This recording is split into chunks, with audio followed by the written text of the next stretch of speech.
PMC यानी पंजाब महाराष्ट्र सहकारी bank के खाताधारकों ने मुंबई में आरबीआई की एक योजना के खिलाफ प्रदर्शन किया। हाल ही में पीएमसी का एक निजी बैंक में विलय होने के बाद आरबीआई की तरफ से ऐलान किया गया था कि एक योजना के तहत लोगों को अगले 10 साल तक उनके पैसे लौटा दिए जाएंगे।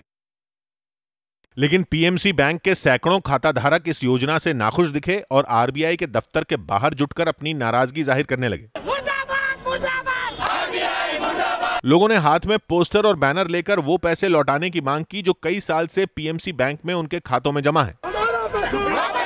प्रदर्शनकारियों की दलील है कि जिन लोगों को अब तक पैसों का भुगतान नहीं किया गया उनमें बड़ी संख्या में बुजुर्ग शामिल हैं। ऐसे में 10 साल के लंबे वक्त के बाद उनके पैसे लौटाने का वादा करने वाली नई स्कीम उनके लिए बेईमानी साबित होगी। 10 साल का लॉलीपॉप दे रहे, 10 साल तक ये सीनियर सिटीजन जो 70 साल के हम लोग प्रोटेस्ट कर रहे हैं, कोई जिएगा 10 साल। प्रदर्शनकारियों ने बताया कि पिछले 26 महीनों से वो पैसे लौटाए जाने की मांग कर रहे हैं और अब उनका हौसला जवाब दे चुका है। इसके बावजूद आरबीआई ने अब तक उनकी मांगों की सुनवाई नहीं की। नाराज लोगों ने उनके पैसे लौटाए जाने तक अपना प्रदर्शन जारी रखने का ऐलान किया। ये जो आया है टोटली इनको चेंज करना पड़ेगा। पंजाब महाराष्ट्र सहकारी बैंक में करोड़ों का घोटाला साल 2019 में सामने आया था, जिसके बाद आरबीआई ने बैंक के निदेशक मंडल को खत्म कर बैंक पर कई तरह के प्रतिबंध लगा दिए थे, जिसके बाद से ही खाताधारकों के पैसे अटक गए।